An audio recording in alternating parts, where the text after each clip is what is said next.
Live है। चलो ठीक है, एक मिनट।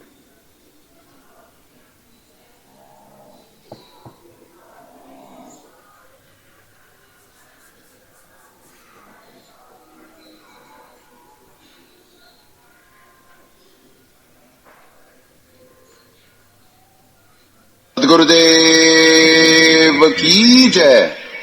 अग्ने पूर्ण ब्रह्म परमात्मा सर्वेश्वर बंदी छोड़ सत्सुकृत जी महाराज की जय तथा उपग्ने अगम पुरुष बंदी छोड़ मुनीन्द्र जी महाराज की जय तथा उपग्ने अलग पुरुष बंदी छोड़ करुणामय जी महाराज की जय तथा उपग्ने सतपुरुष महेश्वर बंदी छोड़ कबीर साहेब की जय तथा उन्हीं के अवतार सदगुरु साहेब महेश्वर बंदी छोड़ कबीर रामपाल जी महाराज की जय तथा सतपुरुष जी अंश परम अक्षर पुरुष परमेश्वर बंदी छोड़ कबीर देव जी महाराज की जय तथा अंश अवतार सदगुरु संत बंदी छोड़ संजय देव जी महाराज की जय।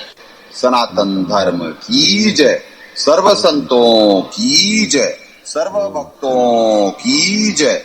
धर्मी पुरुषों की जय। श्री काशी धाम की जय। श्री करौथा धाम की जय। श्री बरवाला धाम की जय। श्री पलाखी धाम की जय। गौ वंश की जय। सत साहेब। गरीब नमो नमो सतपुरुष को नमस्कार गुरु के नहीं। सुर नर मुनि जन साधुआ संतों सर्वस्ती नहीं। सतगुरु साहेब संत सब डंडो तुम प्रणाम। आगे पीछे मध हुए तिनको जा कुर्बान। निराकार निर्विषम काल जाल वैवंदनम। निर्लेपम निज निर्गुणम अकल अनुवेशंदनम। सोहम सुरति समाप्तम सकल समानानिर्तलय। उज्ज्वल हीरंबर हरदमं बेपरवा अथाह वार पार निमज्जतम। ग्रीव जो सुमरे सिद्ध होई गणनायक गलताना। करो अनुग्रह सोई पारस पद परवाना। आदि गणेश मनाऊं गणनायक देवन देवा। चरण कमलो लाऊं आद्यंत करूं सेवा। परम शक्ति संगीतम रिद्धि सिद्धि दाता सोई। अवगत गुण अतीतम सतपुरुष निर्मोही। जगदम्बा जगदीशम मंगल रूप मुरारी। तन मन अर्पों शीशम भक्ति मुक्ति भंडारी। सुर नर मुनि जन ध्यावे ब्रह्मा विष्णु महेशा। शेष सहस मुख गावे पूज्य आदि गणेशा। इंद्र कुबेर सरीखा वरुण धर्म राय ध्यावे। समर्थ जीवन जी का मन इच्छा फल पावे। 33 कोटि अधारा ध्यावे शेष 88। उतरे बहुजल पारा कट है यम की फांसी। 33 कोटि अधारा ध्यावे शेष 88। उतरे बहुजल पारा कट है यम की फांसी। ससाय पुण्यात्माओं, परमात्मा से प्रार्थना है भक्त आत्माओं को निष्काम भक्ति दें। पुण्यात्माओं, आज फेसबुक लाइव तो हो गया है पर नेटवर्क बहुत वीक है। दास से परमात्मा कुछ समय पहले बुलवाए थे कि अब सिस्टम फेलियर्स होने शुरू हो जाएंगे क्योंकि पृथ्वी पे पुण्य कम होने शुरू हो गए हैं और सिस्टम फेलियर शुरू हो जाएंगे। अभी तक इस देश को बचा के लाया जा रहा था पर इस देश में भी तो हर चीज़ की एक लिमिट है ना। अभी बाहर ज़्यादा मार पड़ रही थी पर अब ये देश भी झेलेगा क्योंकि पूरे विश्व की आध्यात्मिक राजधानी भारत और इसी देश में इतना अन्याय, इतना कि यानी साहब को साहब नहीं माना गया, संत को संत नहीं माना जा रहा है, संदेशे को इग्नोर करा जा रहा है। कुछ लोग तो जानबूझ के साची तज रहे हैं और कुछ को अंदाजा नहीं है कि क्या हो रहा है, कंफ्यूज्ड हैं। और कुछ लोग ढूंढ रहे हैं अवतार को। तो पुण्यात्माओं, पवित्र गीता जी अनुसार अवतार ने भी आना है, जिसे तत्वदर्शी संत कहा गया गीता जी में, और परमात्मा ने भी आना है। अध्याय 15 श्लोक 17 अनुसार। तो अब संदेशा तो सिर्फ इतना सा है, गीता जी दिखा कर करके है, पवित्र कबीर सागर अनुसार बता करके है कि एक वक्त निर्धारित है लेखे का, 5505 पे लिखा होगा, और वो 6 सितंबर को पूरा हो रहा है। दास हर दिन ये याद दिलाता है कि काउंटडाउन यानी उल्टी गिनती शुरू है। आज 24th हो चुकी है, आज 24th हो चुकी है। 13 दिन बचे हैं। अब ignorance of law is no excuse कि हमें विधान मालूम नहीं था।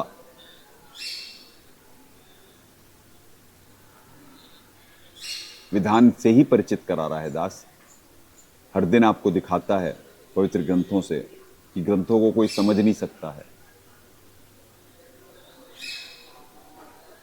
परमात्मा ये भी बुलवाए थे कुछ समय पहले कि, तो पुण्यात्मा एक बात है, जो फेसबुक लाइव चला भी जाए तो अभी रात को ही अपलोड कर देंगे, क्योंकि रिकॉर्डिंग चल रही होती है। और यही कुछ इस समय, क्योंकि जाता जाता समय है, तो दबाव पूरा डालने की कोशिश और चीज़ों को एज इट इज़ ना होने पाए, क्योंकि वो तो वैसे भी अब बाहर पुण्य कम है, यहाँ तो फिर भी परमात्मा दया कर रहे हैं, परमात्मा के आशीर्वाद से सब चल रहा है। दसों दिशा का दर्शन ना कहीं जोरा काल, और थोड़ा बहुत तो संघर्ष होता ही है, वो थोड़ा बहुत तो इग्नोर करने जैसा ही है। इतना ना हो तो हम कौन से लोक में, ये हमें अच्छी तरीके से मालूम है, परमात्मा की सीम कृपा। और पुण्यात्माओं, ये बुलवाए थे परमात्मा की प्रकृति की मार पड़ेगी। परमात्मा ने सत्संग में हिंट दिया है कि संदेशा सबको जाएगा, मानेंगे तो ठीक, नहीं तो प्रकृति देख लेगी। तो प्रकृति की आपदा की इस देश में भी मार पड़नी शुरू हो चुकी है। पिछले कुछ दिनों से हाहाकार है बारिश का, यानी पानी के रूप में सब सारा खेल हो रहा है। एयरटेल का नेटवर्क 2 दिन फेल हो चुका है, कुछ दिन पहले भी फेल था, आज भी फेल था। तो चीज़ें भी वर्स्ट की तरफ जानी शुरू हो चुकी हैं। और ये और बता रहा है कि 6 तारीख को चतुर्दशी है, 7 तारीख को पूर्णिमा है। सितंबर में मेरे ख्याल से 2 सूर्य ग्रहण, चंद्र ग्रहण दोनों लगेंगे। जब भी पृथ्वी पे ग्रहण होता है तो नकारात्मक प्रभाव होता है, विज्ञान है वो भी, क्योंकि प्रकाश जब अवरुद्ध होगा तो नकारात्मकता बढ़ती है।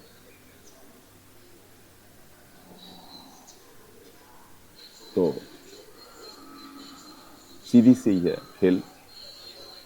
अब मानना ना मानना तो अपने ऊपर है। चाइना, अमेरिका, हर जगह, यूरोप, पहले तो यहाँ पे आप प्रकृति की तांडव देख चुके हैं, राक्षस स्वभावों का सिस्टम के साथ खेलना देख चुके हैं। अब 6 तारीख के बाद से आखिरत भी शुरू हो जाएगी। आखिरत मतलब भूत प्रेतों की तगड़ी समस्या होने वाली है, यानी चारों तरफ से मार पड़ेगी। जो नकारात्मक शक्तियां हैं वो भी यानी क्योंकि उनके तो पुण्य सबसे हाशिए पे हैं, और तो उनका व्यवहार बड़ा अजीब सा हो जाएगा। जैसे पतंगा अग्नि की तरफ भागता है जलने के लिए, वो भी अपनी मौत की तरफ भागेंगे बड़ी तेजी से। और कितनी बड़ी प्रकृति की मार पड़ सकती है 7 को या 6 को, ये परमात्मा जाने कौन सा दिन है। 6 को ही होगा या 7 को होगा, ये दाता जाने। पर पवित्र कबीर सागर में है कि जब 5505 हो जाएगा तब तक नहीं होगा, तब तक ये मेरा वचन सच्चा नहीं लग रहा होगा। और 5505 होने के बाद सब सही हो जाएगा, यानी तब ये बातें मेरी कही भी सब सही होंगी। तो वैसे तो सब सारी बातें जो परमात्मा कहते हैं वो सही ही होती हैं, जीव के माड़े कर्म जो उन्हें मान नहीं पा रहा होता है। छोटी सी संगत होती, दबाव सब पे ही होता, यहाँ पे भी होता, बाहर जो उपासक होते उन पे भी होता। पर परमात्मा दया करते हैं, निमित्त बना बना कर कर करके सारी चीज़ों में उन बच्चों के भी कर्म बना रहे हैं जो निरंतर सहयोगी हैं, जंग लड़ रहे हैं। हर कोई ही जंग लड़ रहा है, यहाँ पे भी और बाहर भी। इन विपरीत कंडीशनों में बच्चे बहुत कोई वेल टू डू नहीं है, पर जिस हिसाब से भी सहयोग कर रहे हैं बहुत अच्छा कर रहे हैं।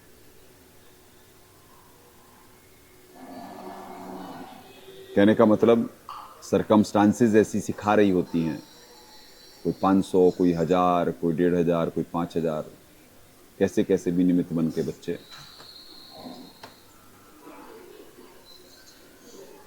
व्यवस्था चलाने में निमित्त बनना है। यही उनके कर्म है, यही कमाई है। क्योंकि 12वें अध्याय में आपको पढ़ाया जाएगा, 11वें तक तो पहुंच ही गए हैं, कि आपको पढ़ाया जाएगा कि उसमें क्या है, क्या क्या मना करा महाकाल जी ने। जैसे क्या क्या कहा कि भाई कि तेरे ये नहीं हो रहा है तो ये कर ले, ये नहीं हो रहा तो ये कर ले, यानी शुभ कर्म लगातार करते रहने हैं, क्योंकि वो कुछ न कुछ संग्रह हो रहा है आपका, वो पुण्य कर्म संग्रह हो रहे हैं जिससे। और यही संत की कोशिश भी रहती है कि जीव अगर जो धर्म से गया, यानी उसे जितना हो रहा है वो उतना जरूर करते रहे।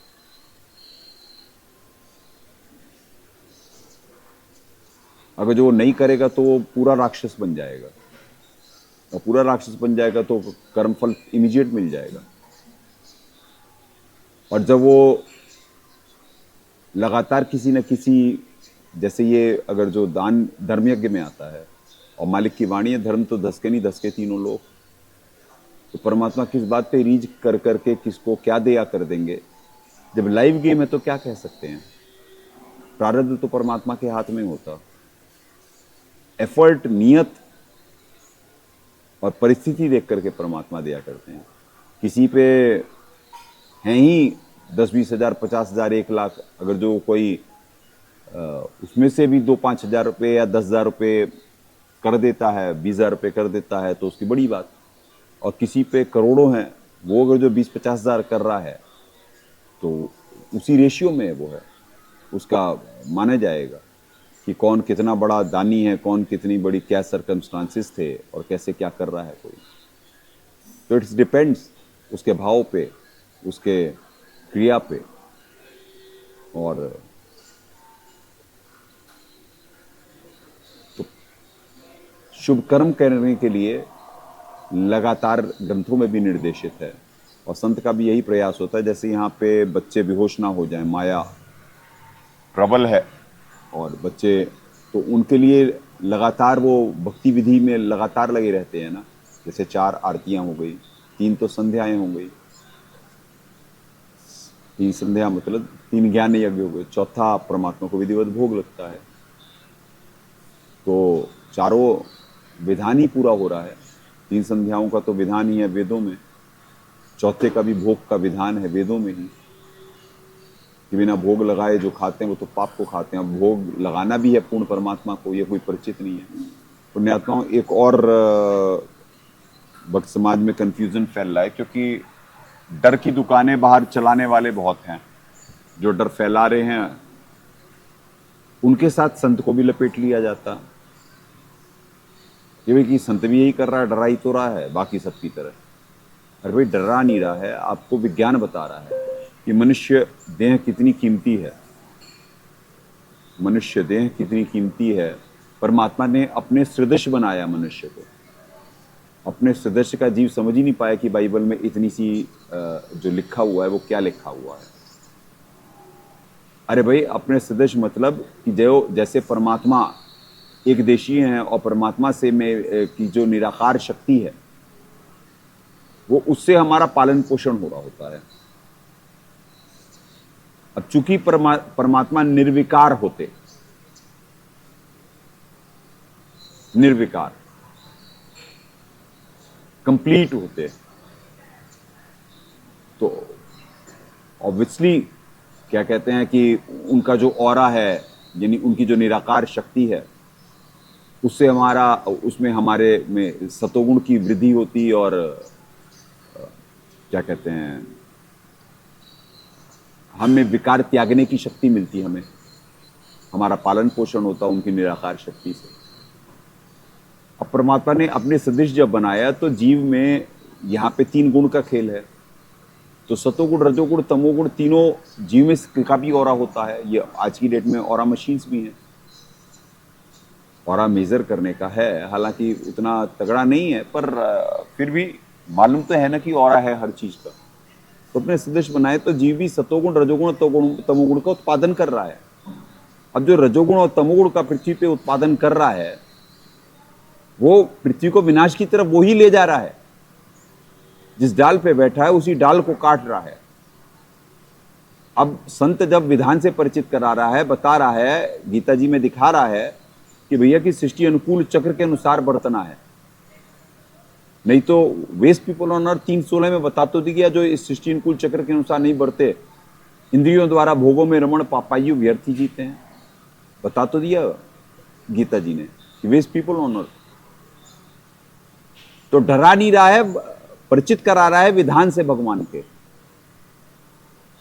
अब कोई से डर माने तो डर माने भाई। अब कोई चोरी करने जा रहा है, कोई डकैती करने जा रहा है, कोई मर्डर करने जा रहा है, कोई रेप करने जा रहा है और कोई उसे बताए कि भाई कि संविधान में ये लिखा है तेरे साथ ये गति होगी, तो क्या वो गलत कर रहा है? वो उसे उस पाप से उस दोष से बचाने का एक प्रयास कर रहा है कि भाई कि तू हो सकता है डर के ये गलत काम ना करे। और ये बताना भी हुआ और डराना भी हुआ। पर ये तो अपने भावों पे डिपेंड है कि कोई समझेगा डर है और कोई समझेगा कि भाई कानून का विधान बताया जा रहा है। तो ये तो अपने अपने भावों पे है। तो परमात्मा अपने सदृश बनाए जब जीव रजोगुण तमोगुण का उत्पादन कर रहा है और खुद ही प्रकृति को विनाश के लिए इनवाइट कर रहा है, वो तो विज्ञान है। जब रजोगुण तमोगुण बढ़ जाएगा तो ऑटोमेटिकली ये सिस्टम है। परमात्मा संत और अनुयायियों को निमित्त बना करके जो सतोगुण का उत्पादन हो रहा होता है पृथ्वी पे, उससे कुछ स्थिति हो रही होती है, उसी से कुछ आत्माएं जो बच पाएंगी उसी उत्पादन से बच पाएंगी, क्योंकि सृष्टि अनुकूल चक्र पृथ्वी पे चलना स्टार्ट हो चुका है।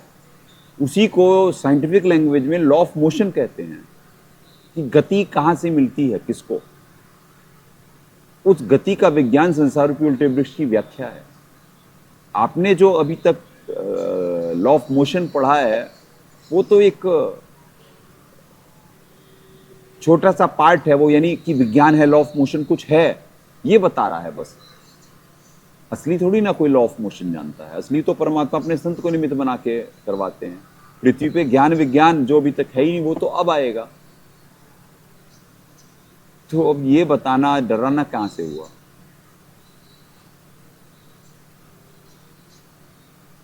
या एक एक चीज यहां प्रमाणित ही तो दिखाई जा रही है, थ्रू प्रैक्टिकल प्रूफ करा जा रहा है। आज यहीं की आत्माएं निरंतर प्रयास करके इतनी विपरीत कंडीशनों में जो निमित्त बन रही होती हैं, चाहे तन से, चाहे मन से, चाहे धन से, तो उनके कर्म बन रहे हैं, वो आगे बढ़ रही हैं। जिनकी भक्ति सफल हुई, जो अच्छी तरीके से ज्ञान को समझ गए और कर्म क्रिया पुरुषार्थ के लिए निमित्त बन गए अच्छे से, तो उनकी बात बन जाएगी, वो तो सचखंड जाएंगे। और अगर जो उनकी कमजोरी रह गई और इसी जाल में फंसे रहे, तो ये जो इस कर्म, इस समय के कमाए हुए शुभ कर्म हैं, वो काम में आएंगे उनके। जैसे द्रौपदी जी पिछले जन्मों की ये सद्भक्त थी, तब उनकी चीर बढ़ाई गई। आज कितनों की चीर पृथ्वी पे उतारी जा रही होती है, कहने का मतलब बलात् हो रहा होता है, पर कितनों की रक्षा होती है, कितनों की पुकार सुनी जाती है। तो इस हिसाब से दाता ने कहा धर्म तो धस के नहीं, धस के तीनों लोक। किसी भी हिसाब से यानी जीव का भला ही भला है भाई। अगर जो वेल डिसिप्लिन्ड होकर करके जीवित जग में मर गए तो मोक्ष मिलेगा, और अगर जो नहीं, पैर फिसल गया, कोई कमजोरी रह गई, तो कम से कम यहां पे औरों से बेटर होंगे। दुर्गति तो होगी, मरना तो है, तपशिला पे जाना है, नरक में जाना है। अब ये कहना डराना कहां से हुआ, ये तो होगा होगा, पर औरों के कंपैरेटिवली फिर भी कुछ कम कष्ट होगा, कुछ दोबारा से सद्भक्ति मिलने के चांसेस बने रहते हैं। वो बात अलग है कि परमात्मा ने वो भी विधान बताया हुआ है कि पिछले नेचर के अनुसार अगर जो, क्योंकि अपने स्वभाव को ही तो चेंज करना है, गलतियां कमजोरियां यहाँ पे भक्त समाज की भी बताई जाती हैं, साधकों की भी बताई जा रही होती हैं। इस वजह से नहीं बताई जा रही हैं कि उनकी कोई बेइज्जती करी जा रही है। वैसे तो जो इज्जत बेइज्जती के चक्कर में पड़ा वो भगत ही नहीं होता है, क्योंकि वो अभिमान उसे यानी उसे अभिमानी जीव है, वो उसे मान की अभिलाषा है, और वो अभिलाषा यहाँ पे पूरी नहीं करी जाती, क्योंकि अभिमान एक बीमारी है, अहंकार एक बीमारी है। अहंकार उत्पन्न होता है ज्ञान से, अभिमान उत्पन्न होता है, खैर वो भी अज्ञान की वजह से ही होता है, पर क्या कहते हैं, होता तो अज्ञान की वजह से ही है। मूल कारण तो अज्ञान ही है सारी चीजों का, नहीं तो जीव क्यों मान चाहेगा, क्यों मान चाहेगा भाई। जब मालूम है कि वो बीमारी है तो मान ही चुके चाहेगा। मूल जड़ तो अज्ञान ही होता है। इसीलिए ये वाला जो आशीर्वाद है ये ज्ञान मुद्रा है। दाता भी निमित्त बनते हैं, अरे दाता क्षमा करें, दाता भी आशीर्वाद ऐसे देते हैं, और अपने बच्चों को भी वही सिखाए। जैसे वैसे तो दास की औकात नहीं है, पर चूंकि इष्ट देव और सदगुरु साहब और संत ये 3 यूनिट होती हैं, तो इलेबरेट करना होता है। दास कभी भी बार बार निवेदन करता है कि सदगुरु साहेब और इष्ट देव में अंतर नहीं कर सकता है दास की नजर में कोई अंतर नहीं है, क्योंकि परमात्मा क्या विधान कहता है, मम संतमान मेरा ही स्वरूपम। अब आप कहेंगे कि जी कि आप कभी सदगुरु साहब को संत कह देते हैं, कभी आप वो कह देते हैं, क्योंकि उस हिसाब से संत कहा जाता है, संत भक्त को कहा जाता है, और सदगुरु साहब भी तो भक्त होते हैं, भक्ति साहब भी कर रहे होते हैं, पर उनमें और संत में जमीन आसमान का अंतर होता है। संत उनका नुमाइंदा होता है, संत उनका रिप्रेजेंटेटिव, यानी उनके मातहत होता है। बहुत छोटी वो आसमान वो जमीन ऐसा होता है, वो उन्हीं के दया पे, उन्हीं के रहमो करम पे पल्ला होता है और अपने कर्म बना रहा होता है। तो संत तो बेसिकली उसे कहते, पर वो तो सदगुरु साहब हैं। पर सदगुरु साहिब एक शरीरा कैसे कहे परमात्मा, जब यंत्र का फॉर्मूला है, और कब उन्हीं के वेश में परमात्मा भी आते हैं धरती पे, तो कब परमात्मा होंगे, कब सदगुरु साहब होंगे, ये कौन बता सकता है। छोटी यूनिट तो कभी नहीं बता सकती। जैसे दास को संत क्यों नहीं माना जा रहा है, इतने प्रमाणित सत्संगों के बाद, इतना प्रमाणित थ्योरी प्रैक्टिकल देने के बाद, क्योंकि छोटी यूनिट है, हमेशा कंफ्यूज रहेगी, उसमें इतनी शक्ति नहीं है, उसमें इतने पुण्य नहीं है। तो कभी भी दास भी बहुत छोटी यूनिट है। कैसे कि सदगुरु सर्वेश्वर जी हैं या सदगुरु साहब हैं, ये कोई नहीं जान सकता पुण्यात्माओं। तो इसीलिए दाता ने निर्देशित करा, और वाणियों में तो पढ़ा दिया परमात्मा ने। जब गुरु गोविंद के लिए वो वाणी कर दी, अब गुरु तो हुआ संत, और गोविंद हुए सदगुरु साहब इन प्रैक्टिकली। अब वहां पे गुरु गोविंद ऐसे भी कह सकते हैं, या आप ऐसे भी कर सकते हैं। एक वाणी के कई अर्थ होते हैं। गुरु गोविंद दोनों खड़े काके लागू पाए, बलिहारी गुरु आपना गोविंद दिया बताए।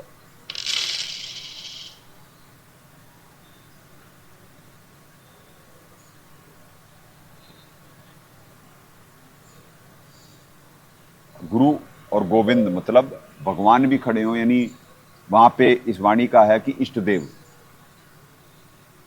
गुरु जी हो, इष्ट देव या सदगुरु साहब हो, कोई भी खड़ा हो तो पहले अपने गुरु को करो। क्यों परमात्मा ने कहा? क्योंकि वो उन्हीं का अंश है, परमात्मा का अंश है, परमात्मा का विधान है। वो है तो बहुत छोटी यूनिट। तो ऐसे ही दास सिर्फ विधान से परिचित कराने के लिए, ये सदगुरु साहब अलग हैं, इष्ट देव अलग हैं और संत अलग है, ये विधान से परिचित कराने के लिए बोल रहा है। पर ये परमात्मा ने नित्यम में ही पढ़ा दिया कि यानी ये तीनों अंग एक हैं। गति कुछ अगम अगाध, यानी गति उनकी अलग अलग है पर वो अगम अगाध है। एक आम जीव नहीं समझ सकता। जब वो संत को नहीं समझ सकता तो सदगुरु साहब को कहां से समझ जाएगा, और कहां से सर्वेश्वर जी को? तो मूल जड़ तो अज्ञान ही है। इसी वजह से ये आशीर्वाद के लिए दाता भी दया करते हैं, सदगुरु साहब को भी निमित्त बनाते हैं और संत को भी निमित्त बनाते हैं। दाता आकर के पहले लीला करके दिखाते हैं, वही लीला फॉलो कर रहे होते हैं सदगुरु साहेब, और सदगुरु साहेब और सर्वेश्वर जी की दो दो सौभाग्य होता जीव का कि उसके पास दो दो आदर्श और एग्जाम्पल होते। तो वो वहां से सीख कर कर करके फिर निमित्त बनने के लिए प्रयासरत होता है। तो पुण्यात्माओं, विधान से परिचित कराना, प्रमाणित सत्य को रखना, ये कहां से डराना हो गया? Ignorance of law is no excuse.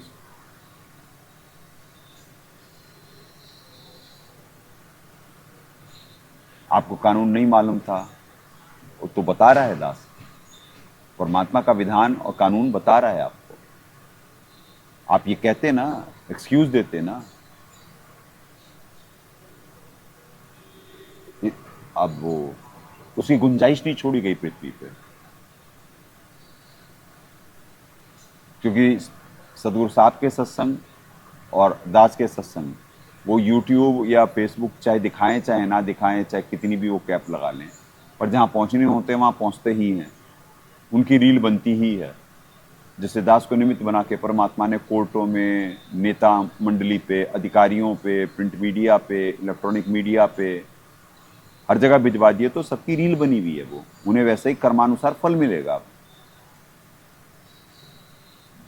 ये ना सोचें आप कि ऐसे ही भिजवा दिया मालिक ने और सब सारी चीजें धक्के खाना हुआ। धक्के खाना कुछ नहीं होता इस लोक में। दास के तो कर्म बनाए बनाए मालिक ने, पर उनकी रील बन गई है, उनके साथ वही मिलेगा जो उन्होंने बोया है।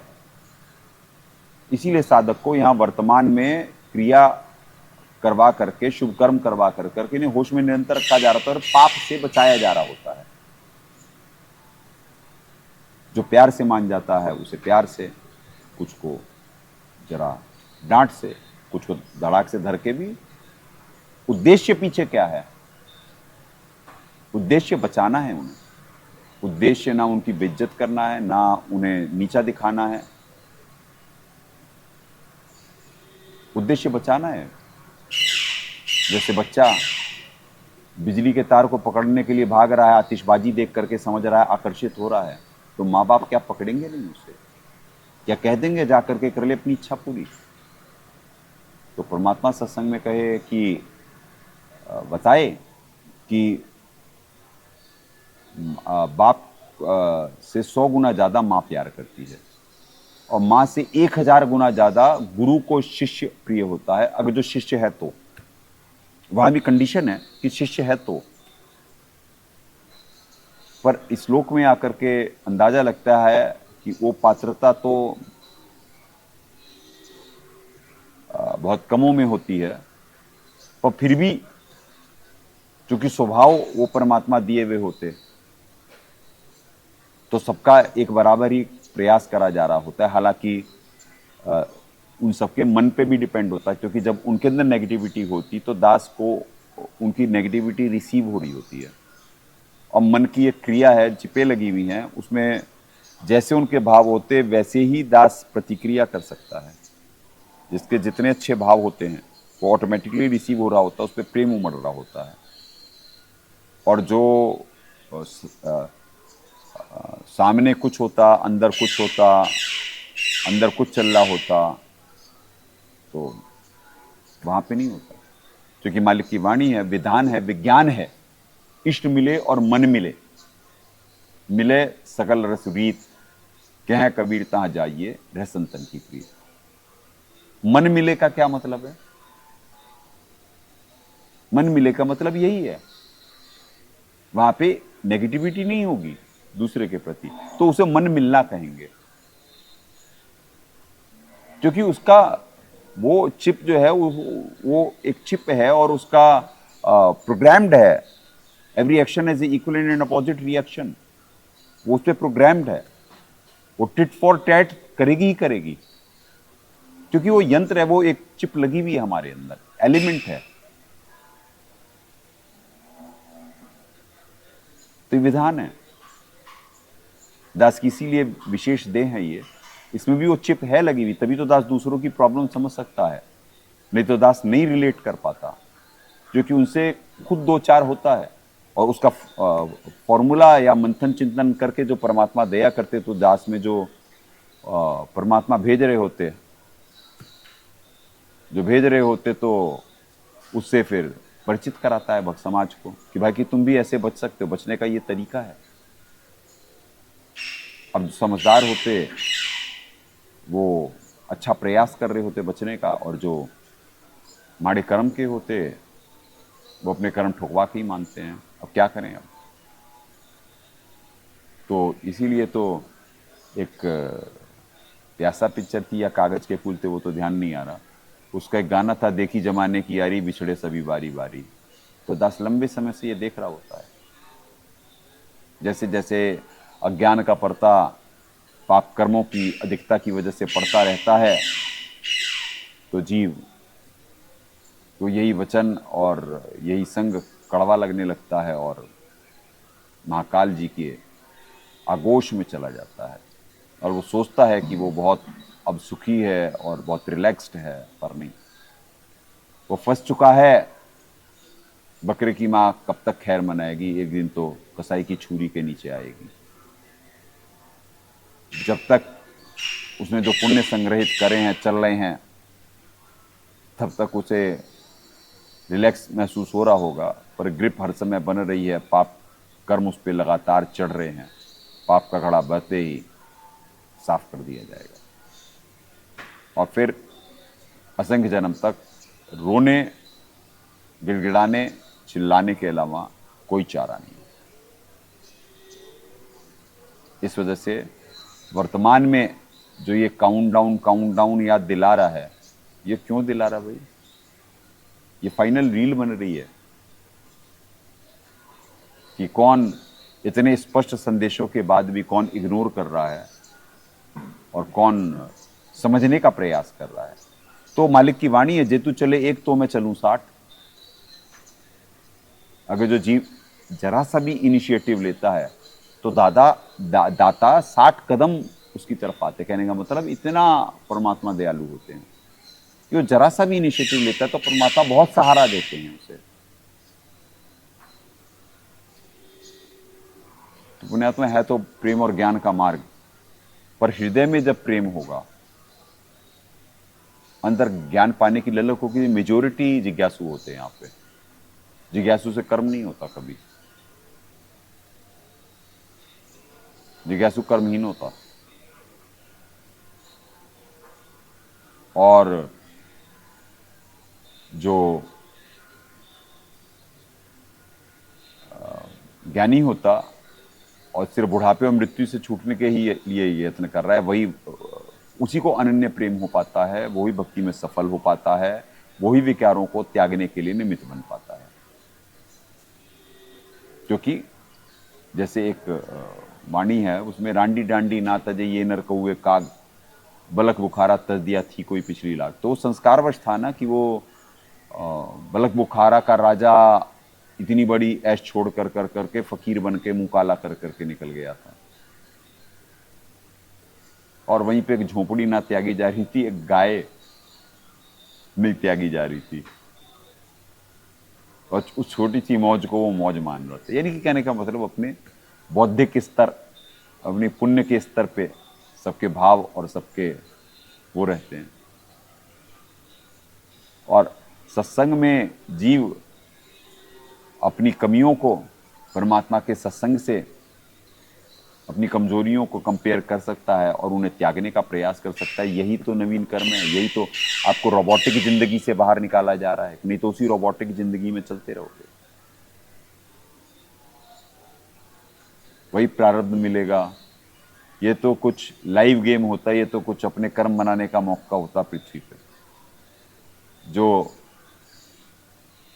जैसे प्लेटफॉर्म पे ट्रेन या एयरपोर्ट पे प्लेन निर्धारित वक्त है, अब उस पर टिकट भी है, सब कुछ है, और कोई उस समय छूट गई तो छूट गई तो छूट गई भाई। तुम्हारे लिए ट्रेन बैक होकर के नहीं आने की, ना जहाज उड़ा हुआ जहाज नीचे लैंड करेगा, उड़ गया तो उड़ गया।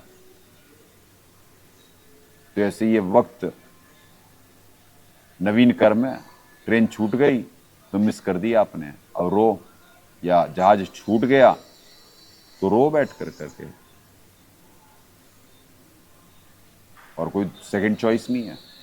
तो ऐसे ही पृथ्वी पे ये वन वे ट्रैफिक है, ये भक्ति के अलावा कोई भक्ति होती ही नहीं है।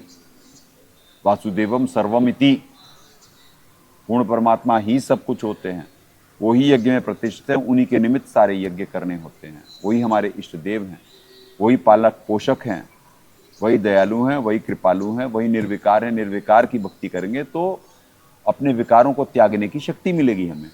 अब विकारियों की ही भक्ति करेंगे, हमें मालूम ही नहीं परमात्मा कौन है। जिस स्तर की भक्ति करेंगे वैसा ही इष्ट देव के, वैसे ही वो प्रभावित होंगे। और यहाँ के तो जो देवी देवता और वो सब हैं, वो तो खुद इतने विकारों में लिप्त हैं, वही सारी आत्माएं ये साधक होते हैं। उन देवताओं के पद से ही तो आए हुए होते हैं यहाँ पे, और कहाँ से लाएंगे बताइए। तभी तो इस श्लोक में कोई महाकाल जी कहे कि भाई कि ये ज्ञानी आत्मा है तो उदार, यानी वो एक ज्ञानी, वो उसके बारे में कहा जा रहा है जो गीता ज्ञान दाता को पूर्ण ब्रह्म मान करके अनन्य प्रेम से वो भक्ति कर रहा होता है। पर है मेरी अनतमाम गतिन में, क्योंकि उनके जाल से नहीं निकल सकता, वो निकल ही नहीं सकता, इम्पॉसिबल है। वो कभी भी नहीं समझ सकता इस जाल को जब तक परमात्मा अपनी विशेष दया कर करके कि किसी को ना समझाए। तो ये कुछ अपॉर्चुनिटी है, ये लाइव गेम चल रहा है कि जो कुछ आत्माएं समझ रही हैं वो इतनी विपरीत कंडीशन में भी भक्ति के लिए तभी निमित्त बन पाती हैं कि जब उन्हें कुछ मालूम है और कुछ दाता की दया है और कुछ उनके नवीन कर्मों के प्रयास है। तो अब इनमें जो प्रयास नहीं कर पाते वो गए काम से, वो गए। काउंटडाउन उनका भी चल रहा है कि वो कुछ दिन में मालूम पड़ना शुरू हो जाएगा। और फिर कोई समझे कि बार बार निकली हुई ट्रेन और निकला हुआ जहाज पकड़ लेंगे, वो नहीं होता, वो नहीं होता। ठेस लगे छिन में तेरी ऐसे भक्ति जाए। हालांकि जे तू चले एक तो मैं चलूं 60 परमात्मा दया कर रहे होते हैं कि जीव नवीन कर्मों में अगर जो तत्परता होगी और सब होगी, ये वाली ट्रेन पकड़ी जा सकती है। क्योंकि अपने आप को अगर जो हम अच्छा प्रयास करें, क्योंकि यहाँ पे भी समय खत्म नहीं हो रहा है ना, अभी तो प्राइम टाइम शुरू हो रहा है। आप अपने विकार को आइडेंटिफाई करके उसके लिए जब निरंतर अथक प्रयास करेंगे, रेगुलर, अथक मतलब कि बिना थके, और ये 24 घंटे की भक्ति है भाई। ये हमेशा आपका प्रेजेंस ऑफ माइंड होना चाहिए। आप लाइव गेम में पल पल में तक तक के मारे काल शिकारी बाना, मंथन चिंतन, गुरु का निर्देशन, सदगुरु साहब का निर्देशन लगातार मिल रहा होता है।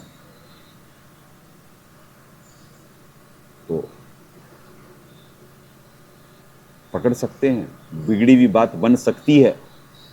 इसीलिए उनकी कमजोरियां और उनके विकारों के से उन्हें परिचित कराया जा रहा होता है कि बेटी आप अभी मौका है, बेटी बाप के घर है, एक बार निकल गई तो गई तो गई, तो फिर क्या भाई, आपकी बहुत ज्यादा बात बिगड़ गई, आपके ज्यादा भाव बिगड़ गए तो माँ काल जी आपके घर में प्रवेश कर जाएंगे।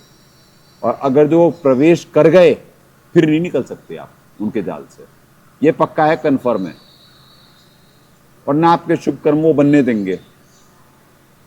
अब वो इन पे बैरोमीटर कहां से है, ये कहां समझ पाएंगे? ये तो होंगे भी जाल में, और वो इतना इग्नोर्ड फॉर्म में रखे हुए कि बस तेरे से बढ़िया भगत नहीं कोई, और जीव है जाल में, वो फंसा हुआ है, तोते की तरह गाना गा रहा है, शिकारी आएगा जाल बिछाएगा, मैं दाना खाऊंगा नहीं तो फंसूंगा कैसे, और फंसा हुआ जाल में ही और गाना गाया जा रहा है। तो वही वाली बात है पुण्यात्मा, वही भक्तों के साथ होता है। जो सीरियस नहीं एफर्ट कर रहे होते, जो ईमानदार नहीं होते, वही फंसा करते हैं। कथनी और करनी का अंतर वाला मार्ग नहीं है ये। परमात्मा की वाणी है, करनी तज कथनी कथ है, अज्ञानी दिन रात, कुकर जो भूकत फिरे, सुनी सुनाई बात।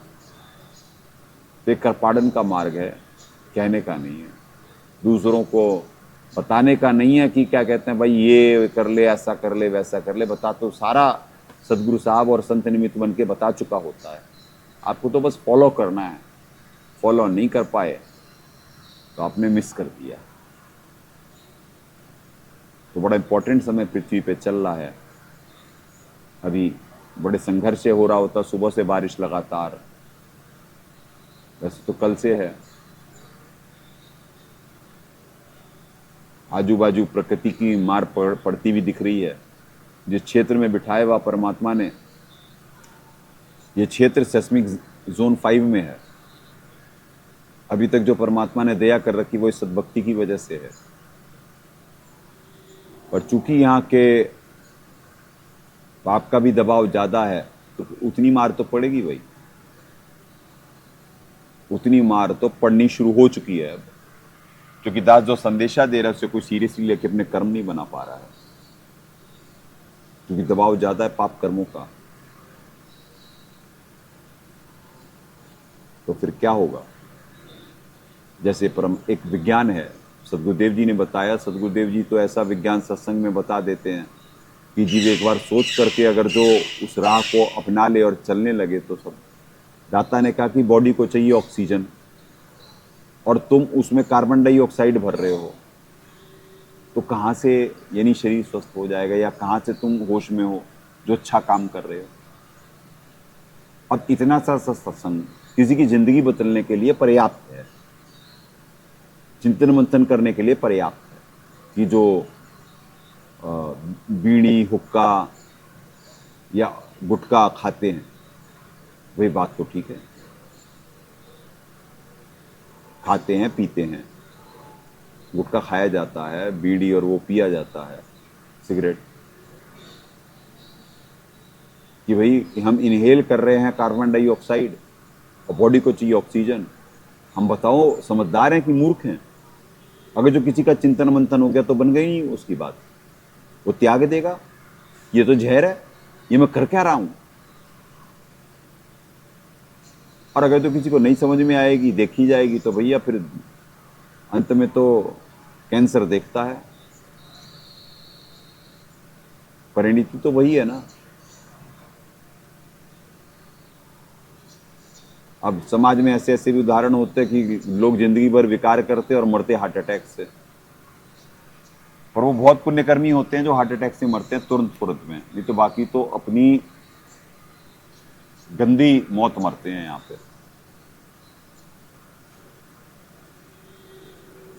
तो अब डिपेंड है पुण्य आत्माओं कि इन संदेशों को क्या माना जाए।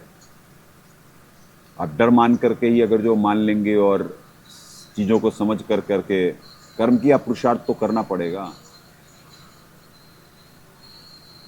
ये समझना है कि दास गलत बोल रहा है क्या, कोई स्वार्थ है क्या इसके पीछे। अगर जो नहीं है तो आपको अपनाना चाहिए, नहीं तो अपने पैर पे कुल्हाड़ा मार रहे हो। पवित्र गीता जी संविधान में ही लिखा है कि जो शास्त्रानुसार भक्ति नहीं कर रहा है वो आत्मघात कर रहा है, आत्महत्या कर रहा है, वो आत्मघाती है, यानी खुद का ही हत्यारा है वो। तो बताओ यहाँ पे क्या नेक कार्य करा जा रहा है? तो ये टिप्पणियां कि आजकल सब डरा रहे हैं, भाई बाकी सब तो डरा करके जेब भर रहे, जैसे कितने नकली हैं। जैसे काशीनाथ मिश्रा है, एक बच्चा है वायरल उड़ीसा वाला, उसने उसके खिलाफ बोला, सच्चा बच्चा है, जितना उसे समझ अपने स्तर से सही कार्य कर रहा है, अपने स्तर से जितना उस बच्चे को वो थी, पर उसे चुप करा दिया गया क्योंकि वो उस घोर पाखंडी पे, उसके पास पैसा भी है, उसके पास सिस्टम भी है, और ये बच्चा अकेला पड़ गया। इसे जितना मालूम वो उतना तो समाज को अपने हिसाब से करने की, अपने कर्म बनाने की कोशिश करता है। वो बात अलग है कि इस बच्चे को कुछ भी नहीं मालूम, फिर भी औरों से बहुत ज्यादा मालूम है, क्योंकि अच्छे काम परमात्मा ही निमित्त बना के किसी को करा रहे होते। जितनी उसका बौद्धिक स्तर है उस स्तर से अपने कर्म बनाया है बच्चा। तो वो निरा फ्रॉड है काशीनाथ मिश्रा। वो भविष्य मालिका में सिर्फ डर बेच रहा और बेच रहा है, अपने बच्चे को बिठाया हुआ है। मेरे ख्याल से वही है, काशीनाथ मिश्रा ही है ना वो, जो अपने बच्चे को बताया हुआ है, हैं? वही है ना काशीनाथ मिश्रा, जिसने अपने बच्चे को बताया हुआ कि उसका वो अवतार है, आरतियां करो और वो करो। हाँ बस, तो वो डर फैला कर करके फ्रॉड कर रहा है। भाई तू संग्रह करके धन कहां ले जाएगा जब सारी चीजें ही ऐसी होने वाली? तो तेरा धन कहां जाएगा निकम्मे? तेरा धन कहां जाएगा? पर क्या कहें, उसके फॉलोवर बहुत हैं। ये बच्चा सच्चा था, इसके नहीं है।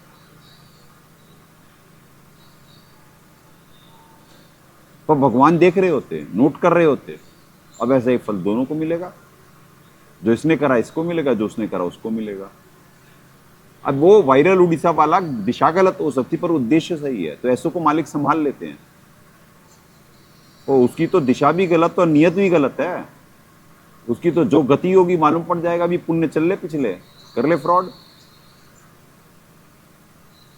और जैसे ही पुण्य खत्म पाप का घड़ा शुरू, वो दुर्गति होगी उसकी। वो समय आ गया है ना, पहले तो टारगेट पे वही है, पहले टारगेट पे वही है जो इस मिशन के में आड़े आ रहे हैं। तो उनकी तो दो दुर्गति होने वाली है। अब जैसे कोई रेपिस्ट है, कोई चोर है, कोई डकैत है, कोई हत्यारा है, उसकी क्या गति होने वाली है? अगर जो कोई वकील या पुलिस वाला बता रहा है तो क्या वो डरा रहा है कि भाई ये गति होने वाली है तुम्हारी, पकड़ ले जा? तो फिर बताते हैं और भगा हुआ है। तो ऐसे ही तो है कि जिस दिन पुण्य खत्म आपके, वो आप पकड़े गए पाप के जाल में, उसके बाद जो दुर्गति स्टार्ट होगी ना, तो मालूम पड़ेगा, तो याद आ जाएगा ये सारा कि ये डरा रहे थे या परिचित करा रहे थे। जिस डाल पे बैठे हो वही डाल काट रहे हो, रजोगुण तमोगुण फैला करके, और कह रहे हो कि डराया जा रहा है। क्या बोले पुण्यात्माओं, यह जिज्ञासु वृत्ति तो यथार्थता से परिचित कराया जा रहा है, आप पे एहसान करा जा रहा है, आप माने चाहे ना माने। अब तो काउंटडाउन हो रहा है, अब देख लेना। इसी देश में नजर नहीं आ रहा है कि जैसे जैसे जैसे परमात्मा निमित्त बनाए जा रहे हैं, यहाँ पे संघर्ष, आपको मालूम नहीं, हर दिन का संघर्ष है।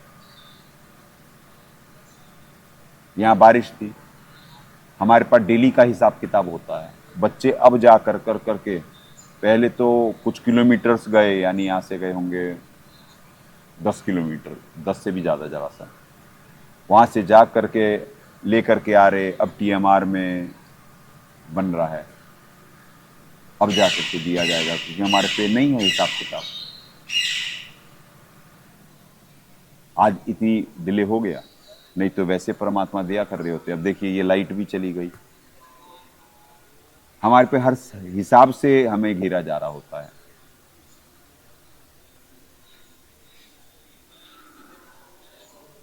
कल तारीख है अमृतसर, कलदास को जाना है। तो पुण्यात्माओं, अब कोई कहेगा कि बता क्यों रहे हो आप ये? भाई बता इस वजह से रहे हैं कि यहाँ पे दसों दिशा का दर्शन, ना कहीं जोरा काल। कोई ये ना समझे कोई नकारात्मक, यहाँ पे चौड़े में होते हमेशा काम परमात्मा के, चौड़े में होते हैं। क्योंकि शैतान बड़ी छोटी सी यूनिट है और उसके अनुयायी तो कुछ कहीं है ही नहीं, ना बंदे की जात। वो ना बंदे की जात। ये तो जब तक उनके पुण्य है तब तक परमात्मा दे रहे, नहीं तो औकात तो 2 मिनट में नप जाएगी। अब वो वक्त आ गया है।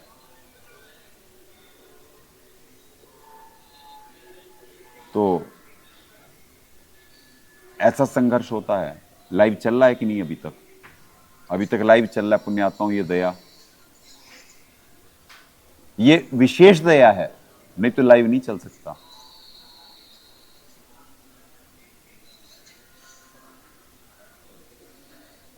तो ऐसे ही आए किसी चीज के लिए और होता कुछ है, और क्या कहें, ऐसे फिर हो रहे होते हमारे को सरकमस्टांसेस के हिसाब से हमें डिसीजन लेने होते हैं और उसमें फिर अभाव हो रहा होता है, चीजें ऐसे चल रही होती हैं। ये संघर्ष हो रहा होता है, हर घंटे हर पल का संघर्ष है। इसीलिए निरंतर भक्ति में खुद भी लगे रहते हैं और बच्चों को भी लगा के रखते हैं कि जिससे इनके कर्म बनते रहें, ये भी इस जाल से निकलें और कुछ संग्रहित कर लें अच्छे कर्म।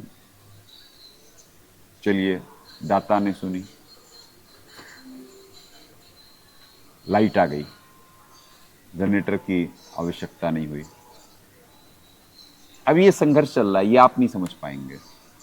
नकारात्मक शक्ति ने चीजों को उड़ाया, सकारात्मक मतलब वो देवता जो हैं वो निमित्त बन गए सिस्टम को सुचारू करने के लिए। क्योंकि यहां से जो भक्ति बन रही है, हो रही है सतोगुण का उत्पादन, उनसे वो देवता मजबूत हो गए हैं।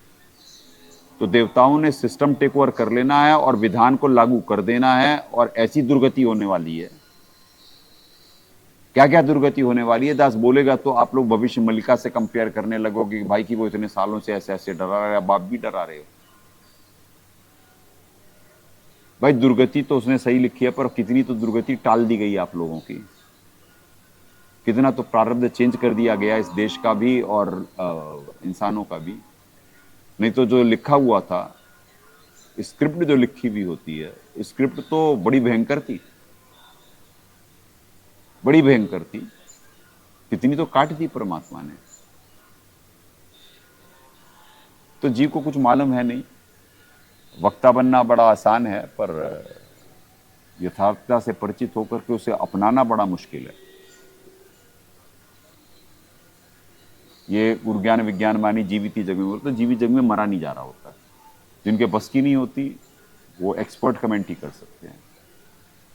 चले पुण्यात्माओं, गीता जी के कुछ श्लोक के लिए परमात्मा निमित्त बना दें।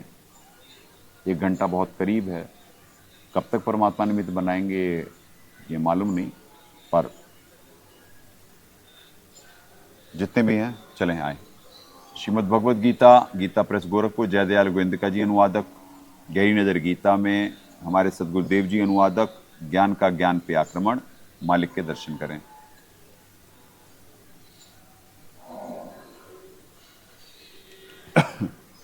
पुण्यात्माओं, कल 36 श्लोक तक हो गए थे।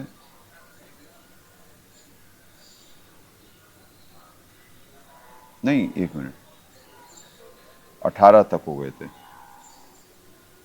18 तक हो गए थे, हाँ जी 18 तक हो गए थे। आज 19वें से शुरू करेंगे।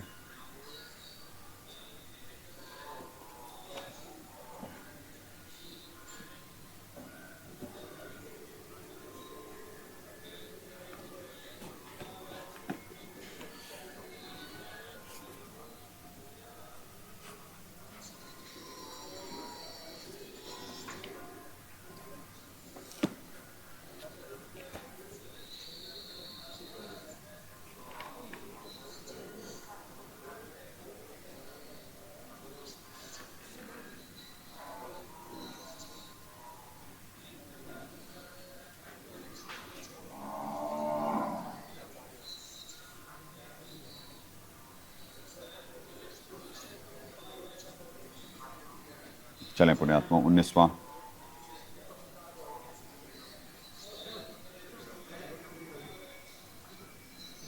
अनादि मध्यांतम अनंत वीर्यम अनंत बाहुम शशि सूर्य नेत्रम पश्यामि त्वाम दीप हुताशवक्त्रम स्वतेजसा विश्वम इदम तपंतम। हे परमेश्वर, मैं आपको आदि अंत और मध्य से रहित, अनंत सामर्थ्य से युक्त, अनंत भुजा वाले, अभी देखो यहाँ पे चलो अनंत कहा जा सकता है, अनंत भुजा वाले, वहां पे वैसे हजार थे, वहां पे हजार थे, पर यहाँ मतलब कि वो काउंट नहीं कर सकता है ना जो देख रहा है, तो उस हिसाब से यहाँ पे ये बड़े टेक्निकल श्लोक होते हैं। जो बाल की खाल निकालने वाले होते हैं ना, वो तो ऐसे देख करके श्लोक, वो तो उनको भावार्थ तो समझ में आता नहीं, वो टिप्पणी करके अनंत बाहुम में ही वो कुछ कर देंगे, पर सहस्त्र का होता, पर वहां पे जो जीव देख रहा है वो गिन नहीं सकता है, गिन नहीं सकता। तो इस हिसाब से यहाँ पे कहा गया अनंत बाहुम, अनंत भुजा वाले। इसी वजह से अनुवादक का कमेंट बहुत इंपॉर्टेंट है। अनुवादक अगर जो तत्वज्ञान से परिचित नहीं है, तो तत्वज्ञान से परिचित नहीं है, तो वो जो अनुवाद में जयदयाल जी ने जैसे कई जगह जो टिप्पणी करी है वो बिल्कुल मैच नहीं करती है, और उनकी टिप्पणी से अर्थ का अनर्थ हो गया है। जो दास को परमात्मा इस पर्टिकुलर अनंत बाहुम को करवा रहे हैं, ये यथार्थ है कि क्यों महाकाल जी ने ऐसा बोला अनंत बाहुम, यानी ये क्षमा करें, ये अर्जुन ने बोला ये, क्योंकि हे परमेश्वर बोल रहा है ना, वो अर्जुन बोल रहा है ये सारा बातें। अनंत बाहुम अर्जुन वाच चल रहा है,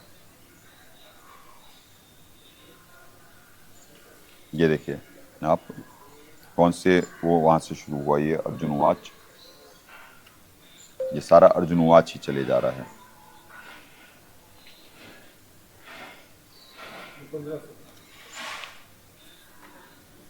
ये रहा अर्जुन वाच, ठीक है जी, 15 से स्टार्ट हुआ और ये देखिए अभी तक वही चल रहा है। तो अनंत बाहुम मतलब एक देख रहा है, वो कहाँ उसे, वो तो आश्चर्यचकित है, उसकी तो आंखें फटी हुई हैं वो देख कर करके। तो इस हिसाब से वो कह रहा है अनंत बाहुम, आप भाव समझें, बैकग्राउंड में जाएं, फील करें, तब आपको आएगा नजर। नहीं तो इसी में बकवादी लोग जो इसे गलत साबित कर रहे होते गीता जी को, वो इसी पकड़ लेंगे, अनंत बाहुम कहां से आ जाएंगे भाई, क्योंकि ना तुम्हें कुछ मालूम कख, तो ना, इसीलिए तो उन्हें राक्षस कहा गया कि वो नाश के लिए उत्पन्न होते हैं पृथ्वी के।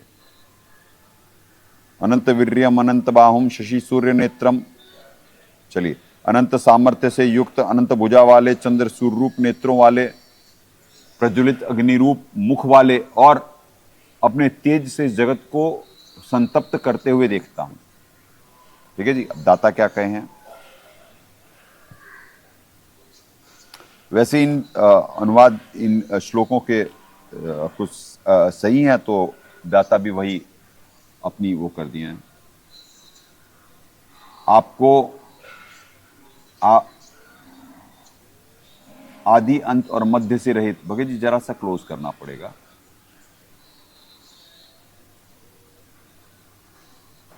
मध्य से रहित, अनंत सामर्थ्य युक्त, अनंत भुजा वाले, चंद्र सूर्य नेत्र रूप नेत्र वाले, प्रज्वलित अग्नि रूप मुख वाले, और अपने तेज से इस जगत को संतप्त करते हुए देखता हूं। एज इट इज कर दिया साहब ने भी, ये बिल्कुल सही अनुवाद है। 20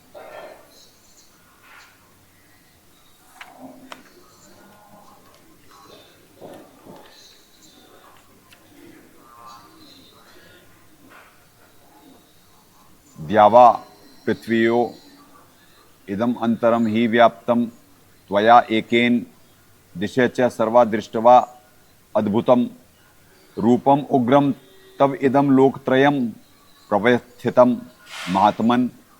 हे महात्मन, यह स्वर्ग और पृथ्वी के बीच का संपूर्ण आकाश तथा सब दिशाएं एक आप से ही परिपूर्ण हैं, तथा आपके इस अलौकिक और भयंकर रूप को देखकर 3 लोक अति व्यथा को प्राप्त हो रहे हैं। आगे भी पढ़ लेते हैं क्योंकि फिर इकट्ठे करवा देंगे, 20, 21, 22 भी करवा देते हैं, ठीक है, क्योंकि वही है जो सही अनुवाद है वो दाता ने भी वही दया करी हुई है। अब ये आ गया पुण्यात्माओं 21 पढ़वा रहे हैं, आपको इकट्ठे 20, 21 का सुनवा देते हैं। अमी ही त्वाम सुर संघा विशंति के चित भीता प्रांजल्य गृहणंती स्वस्ति इति उक्तवा महर्षि सिद्ध संघा स्तुवंती त्वाम स्तुतभि पुष्प कलाभि। और हे गोविंद, वे ही देवताओं का समूह आप में प्रवेश करते हैं और कुछ भयभीत होकर हाथ जोड़े आपके नाम और गुणों का उच्चारण करते हैं और महर्षि और सिद्धों के समुदाय कल्याण हो ऐसा कहकर उत्तम उत्तम स्रोतों द्वारा आप ही की स्तुति करते हैं। रुद्रादित्या वसवः ये च साध्या विश्वे अश्विनो मरुतः च उष्मपा च गंधर्व यक्षासुर सिद्ध संघा वीक्षन्ते त्वाम विस्मिता च एव सर्वे। जो 11 रुद्र और 12 आदित्य तथा 8 वसु साध्यगण विश्वदेव अश्विनी कुमार तथा मरुदगण और पितरों का समुदाय तथा गंधर्व यक्ष राक्षस और सिद्धों के समुदाय वे सब के सब विस्मित होकर आपको देखते हैं। अपने आत्मा 3 श्लोक का इधर देख लो, अब वही होगा क्योंकि सही अनुवाद करे हुए हैं ये 20, 21, 22। हे महात्मन, यह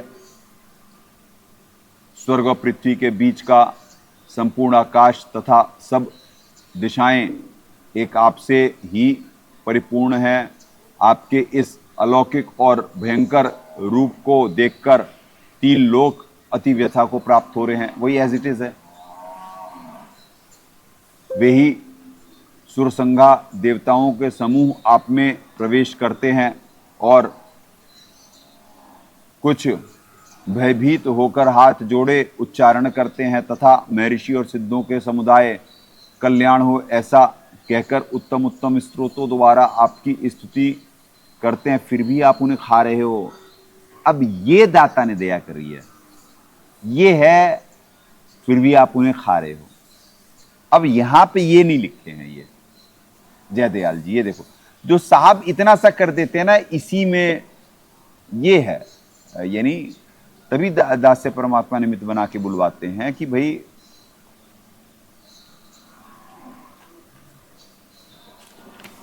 कि अगर जो तत्व ज्ञान से आपकी स्तुति करते हैं तो हम स्तुवंती 21 में है और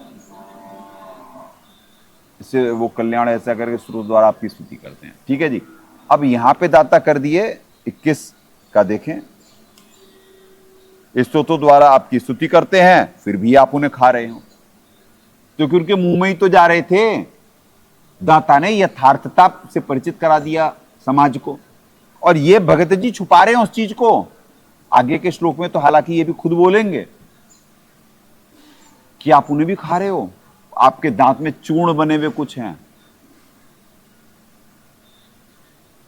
पर इसमें भी तो वही भावार्थ है, इस श्लोक का भी तो वही भावार्थ है, क्यों नहीं पहले से कमेंट है। तो ये अनुवादक की अल्पज्ञता होती है। इसी वजह से ग्रंथों का अनुवाद या तो खुद की बनाई सृष्टि का मालिक स्वयं करते हैं या फिर अपने संत को निमित्त बनाते हैं, बुद्धि देके ऊर्जा देके। और कोई पृथ्वी पे सत्संग कर ही नहीं सकता है, या दाता या उनका नौकर, ना किसी के समझ में आएंगे ना कोई कर सकता। तो इसे होते हैं, ये होते हैं कमेंट, और वो होता है पुण्यात्माओं, वो जो कमेंट होते हैं वो लाला अमरनाथ के एक्सपर्ट कमेंट, वो ऐसे ही होते भाई, वो तो फंसाते जाल में महाकाल के, कंक्लूड ही नहीं करने देते किसी चीज को। अब देखें 22 में क्या दया करी है दाता ने।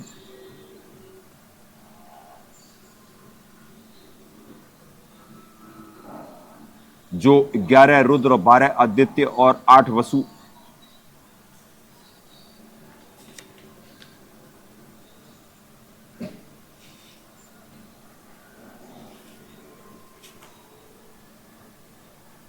साधकगण, विश्वेदेव, अश्विनी कुमार तथा मर्दगण और पितरों का समुदाय तथा गंधर्व, यक्ष, राक्षस और सिद्धों के समुदाय, ये सब ही विस्मित होकर आपको देखते हैं।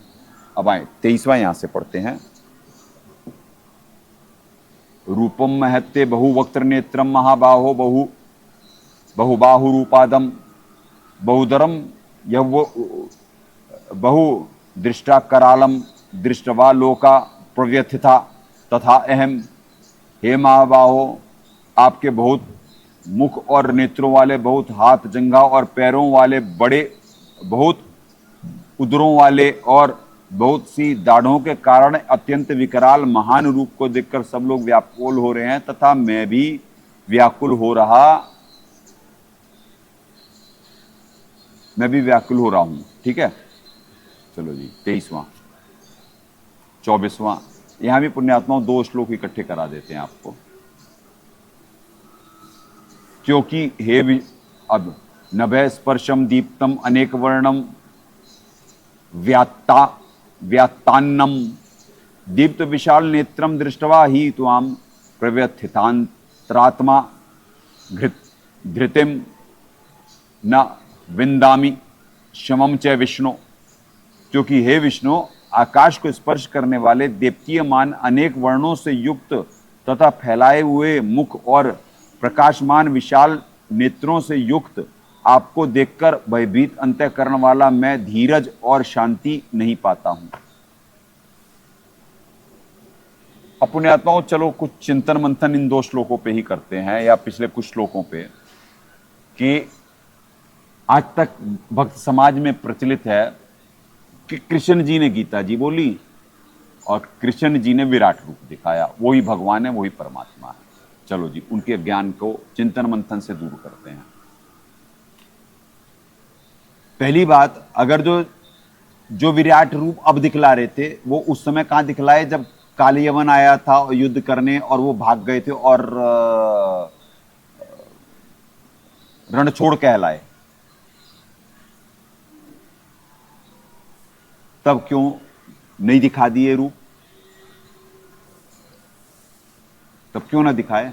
यही चिंतन मंथन जिनका नहीं है, जो गलत कॉन्क्लूडर हैं, वो कॉन्क्लूड करके समाज को भ्रमित कर डाले। भाई, अगर जो आज दिखा सकते थे कृष्ण जी, तो उस दिन भी दिखा सकते थे। क्यों रणछोड़ कहलाए? और क्यों कौरवों की सभा में जब दुर्योधन ने गिरफ्तार करने के लिए कहा था, तो तब वहां पे अपना वो विराट रूप दिखलाए थे, पर ऐसा वाला नहीं दिखलाए थे, उसमें सिर्फ तेज दिखलाए थे। उस विराट रूप में तेज था, और तेज तो है उनका, विष्णु जी के अवतार हैं, तो कृष्ण जी का भी तेज है। उनके पैरों में ही पद्म था। परमात्मा सत्संग में बताएं कि जैसे 100 वॉट का बल्ब जलता है ना अंधेरे में, इतना उनके पैर में पद्म लगा हुआ था। वही देख करके तो शिकारी मारा था, उनके पैर को वो मृग की आंख समझ करके। तो उनमें लक्षण तो थे अवतार के, ऐसा थोड़ी ना है। यानी आम आदमी की तरह थोड़ी ना थे वो। तो भैया उस समय क्यों ना दिखा दिए ये वाला रूप? वैसे ही सारे डर के वो हो जाते। वो तो प्रकाश देख करके ही कोई उसके अंदर घुस गया, अपने सिंहासनों के नीचे, कोई इधर गिर रहा, कोई उधर गिर रहा, और वो निकल लिए थे वहां से प्रकाश दिखा करके अपना। तो बता दो कहां चिंतन और मंथन है भक्त समाज का? वो ग्रंथ के वक्ता तो हैं, but the connection between brain and tongue नहीं है। बकवाद जितनी मर्जी करवा लो, हमारे साहब की जितनी मर्जी निंदा कर लें। इसीलिए कहा गया ये त्रिगुण उपासक ये राक्षस स्वभाव को धारण करे हुए हैं, क्योंकि इनके खुद के कॉन्सेप्ट तो क्लियर होते नहीं, और अपनी जाल में फंसा करके पता नहीं, और जो पृथ्वी पे नेक आत्माएं होती जो भगवान और भक्ति से परिचित होना चाह रही होती हैं, वो और जाल में फंस जाती हैं इन्हीं के। और जब यथार्थ ज्ञान आता है तो उसकी निंदा और चुगली और इनकी मेजोरिटी करके अपनी वो कंफ्यूज ही रखती है मेजोरिटी को। तो इन्हीं श्लोकों से क्लियर हो जाता है भाई आज क्यों दिखा रही है रूप, पहले दिखा देते। अरे बसकीना है उनके, वो तो जब महाकाल जी ने प्रवेश करना था तब करे हैं उस समय, और वो कहें अर्जुन को कि भाई कि तेरे पे मेरी विशेष दया है, तू मेरी निगाह में।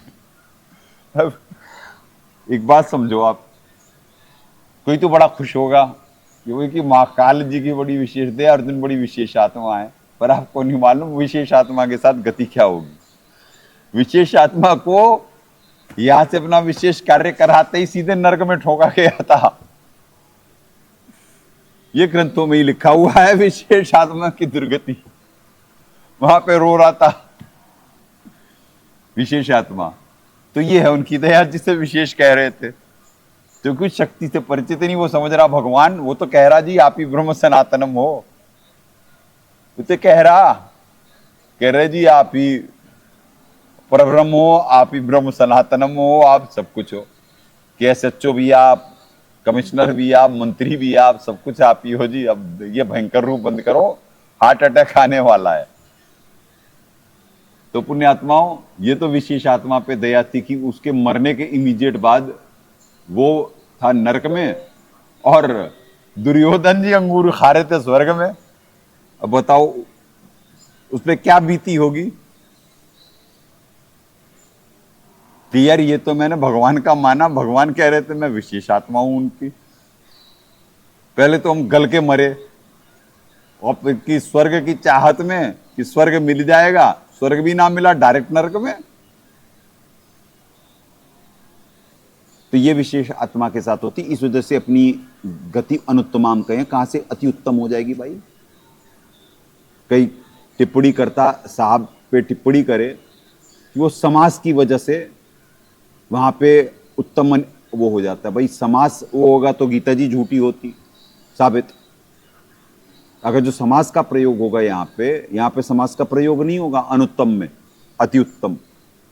कि अगर जो समास का प्रयोग हो जाएगा तो गीता जी के ये श्लोक वो हो जाते हैं। एक तो अपने से किसी दूसरे की शरण में जाने को कह रहा है, ये लो जी, ये दास चार्ज करके रखा हुआ है पुण्यात्माओं। दास चार्ज करता, घंटों चार्ज हुआ ही है, और इसकी बैटरी 3 घंटे कम से कम चलने की इसकी क्षमता है मिनिमम। और ये सिद्धियों का प्रयोग करके बंद कर दिया गया। एक है जीरो कर दिया गया। क्योंकि दास जितने लंबे सत्संग के लिए निमित्त बनेगा, उतना नकारात्मक शक्तियों को बड़ी चिंता सी हो जाती है। और यहाँ पे कितनी सिद्धियों का प्रयोग करा जा रहा होगा आपको अंदाजा नहीं है। इस वजह से इन आत्माओं को कितना रोका जा रहा होता है, और इनकी सारी चीजें दास प्यारी होती हैं। क्योंकि अगर जो दास निमित्त ना बनेगा तो क्या कहते हैं, ये झेल ही नहीं सकती हैं। और उन कंडीशंस में दास को परमात्मा ने निमित्त बना के सत्संग भी करवाना है, और वो भी झेलने हैं, और निगाह भी रखनी है चारों तरफ कि इनके कर्म ना बिगड़ जाएं। बनाने इनके पुण्य कर्म है, इनके कर्म ना बिगड़ जाएं। तो अब आप समझे कैसे प्रेम ज्ञान का मार्ग है, क्या थ्योरी और प्रैक्टिकल है। ऐसा हमारा हर पल का संघर्ष है। अब यहां से 6 घंटे में 10 किलोमीटर पहुंचे हैं वो, ऐसी मौसम की कंडीशन थी।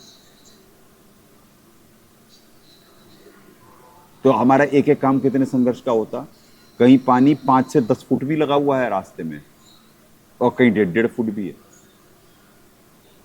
5-5 फुट भी पानी आ गया है। ये तो आजू बाजू की बात बता रहे हैं, सेस्मिक जोन 5 में, और ये क्षेत्र पे बहुत दया कर रखी, जबकि ये बाढ़ वाला जोन है और नीचा है, ये नीची भूमि है। पर परमात्मा की शक्ति है जो इसे बचाई हुई है, और अभी तक इस क्षेत्र को बचाई हुई है। तो कमेंट करने वाले तो कुछ भी कर सकते हैं, उनके माड़े कर्म, या कुछ भी सोच सकते हैं, पर इस प्रेम और ज्ञान के मार्ग में सिर्फ दिया ही जा रहा होता है। और आप लोग दे भी क्या दोगे? क्या तन मन धन सब आपका दिया हुआ होता, आप उसे अपना मान रहे होते हो ज्ञानवश ना। अरे तन तो जाएगा, ये तन तो जाएगा, लगे तो ठहर ला, या सेवा कर संत की, या गोविंद के गुण गा। मालिक की वाणी है। ठार परमात्मा बताए, बल्ली लगाना, जैसे कहीं कोई पहले लकड़ी की छतें होती थी, तो लकड़ी के नीचे बड़ी बड़ी भारी भारी शहतीर होती थी, उसके नीचे वो कमजोर कहीं पड़ रही होती या वो हो रहा होता तो उसके नीचे ठाहर लगा देते थे। दाता बताए सत्संग में, दास रिपीट ही कर रहा है, तो उसके नीचे ठाहर लगा देते थे। वो कहे कि बाकी लगे तो ठाहर ला भाई, या सेवा कर संत की या गोविंद के गुण गा। तो पुण्यात्माओं, ये परमात्मा निमित्त बना के ये विशेष कार्य की सौभाग्य दास का जो निमित्त बना रहे होते हैं। और जब साहब को कोई नहीं समझ पाया, ना सर्वेश्वर को ना सदगुरु साहब को, तो दास तो कोई अपेक्षा रखता ही नहीं, क्योंकि दास तो प्रिपेयर्ड है इन सारी चीजों के लिए। जो प्रिपेयर्ड ना हो उसे होगा ना दुख। दास को तो बड़ी दया मानता, अरे भाई सदगुरु साहब को के साथ वो तो खैर समर्थ थे, कुछ ना बिगाड़ पाए। कढ़ाओं में, तेलों में, तोपों से, खूनी हाथी से, बताओ, जिनकी पूजा करनी थी उनके साथ क्या व्यवहार करें। हमारे सदगुरु साहब के साथ, जिनके सर माथे पे बिठाना चाहिए था, पूजा करनी चाहिए थी, उनके साथ ये बदनामी, ये व्यवहार। तो संत कहां से कुछ अपेक्षा कर लेगा भाई? उसमें तो बड़ी दया परमात्मा की, जो बचा के रखे हुए, ना अरेस्ट होने देते ना मरने देते। ये विशेष देह भी है कुछ, ये भी दाता की दी भी तो है। इसमें दास का क्या है? दास एक निमित्त मात्र है, देह उनकी दी हुई। अंदर बुद्धि वो दे रहे, प्रोटेक्ट वो कर रहे दास को, दास के कष्ट वो हरि हरते, दास के कर्म मना रहे। आप तरें जगता रही, इनके कर्म मनाने के लिए निमित्त बना रहे, उन्हीं की दी हुई बुद्धि से, उन्हीं की दी हुई ऊर्जा से, उन्हीं के दिए हुए ज्ञान से। बस आत्मा दास की उनके गुणों का संग करने का प्रयास कर रही है। इतनी औकात है दास की। भिखारी है दास, अपने दाता से मांगता रहता है, परमात्मा निमित्त बना दो कुशलता पूर्वक, तो भिखारी को भीख देते, तथास्तु कर देते दाता। ये इतना सा अगर जो आप अभिमान और अहंकार त्याग दो, तो जो दास पे कृपा दाता की है वो आप सब प्राप्त कर सकते हो। पर वो अभिमान और अहंकार त्यागा नहीं जाता जीव से, जैसे नल नील से ना त्यागा गया। वो महिमा के भूखे कहे कि आज चौधर बनेगी, भाई आज सब फेल हैं। परमात्मा ने शक्ति ले ली, बन गया आम जी। तो ये जीव से नहीं छूटता। ये नेचर जो होता ना उसका, प्रभुता की भूख और रॉन्ग चॉइस राइट टाइम पे, वो उसे ले डूबती। तो पुण्यात्माओं, 3 श्लोक और करवा देते हैं, आज भले लंबा हो गया तो लंबा चलन दो। इसका भी मैक्सिमम क्या करेंगे वो, पर दाता भी दया रखते हैं। देखो एक साइड से अब हाफ शेडो हो गया, अब आपको ग्रहण कैसे पड़ता है वो दिखला रहे हैं थ्योरी प्रैक्टिकल। ऐसे ही एक दिशा में जब होता है ना, तो सितंबर में वही देख के बताना सोलर और लूनर कब है एक्लिप्स। इसी महीने है, सितंबर में, यानी अगले महीने है, अभी तो अगस्त ही चल रहा है।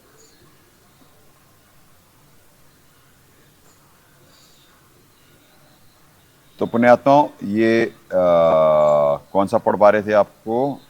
23-24वां पढ़वा रहे थे आपको। भाई नीचे कर दो।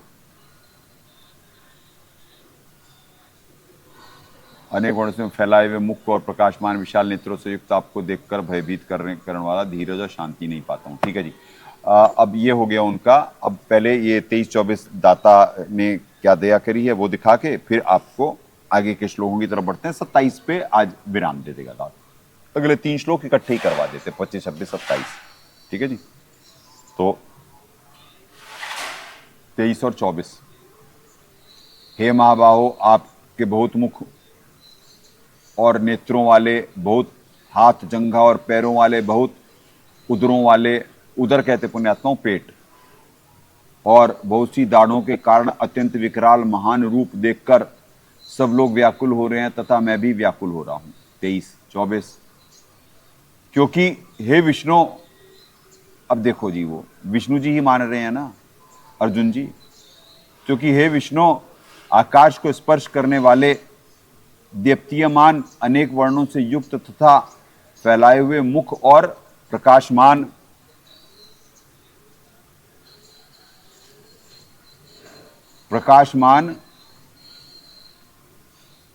विशाल नेत्रों से युक्त आपको देखकर भयभीत अंतःकरण वाला मैं धीरज और शांति नहीं पाता हूं। ठीक है जी, एज इट इज। चलें जी, हैं?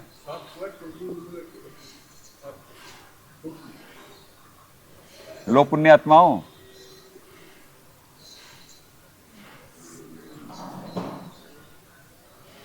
पूरी कर्म ठोक, बेशरम। हंसी सकती भाई तू, शर्म नहीं आ सकती। तो पुण्यात्माओं, 7 को ही है, 7 को लूनर एक्लिप्स। तो क्या बनने वाला है 7 को पृथ्वी पे? क्या बनने वाला है? और 21 को सोलर है, बैक टू बैक है।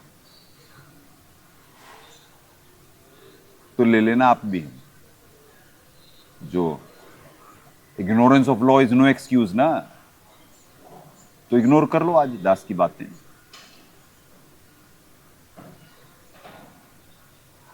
लिखा तो होगा, लिखा तो होगा, पर टिंडे मिल जाएंगे 6 को समय पूरा, 7 को ही मिल जाएंगे।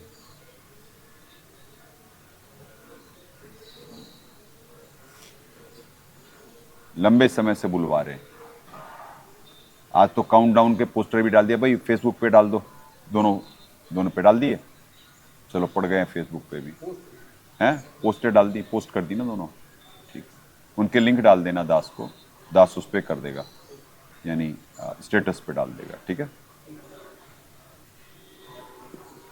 तो पुण्यात्मा, क्या होने वाला है सितंबर, और क्या होने वाला है अगले कुछ दिनों में भविष्य? कितना ये झटका लगेगा ना 7 को, ये दाता जाने। करोड़ में होगा, लाख में होगा, अरब में होगा, या छोटा होगा, ये तो दाता जाने। दाता जाने कितना बड़ा होगा इम्पैक्ट आपकी इग्नोरेंस का। चलो जी, 24 हो गया। अब 25, 26, 27 इकट्ठे पढ़ा के आज के सत्संग को विराम देंगे। चले जी, लाएं।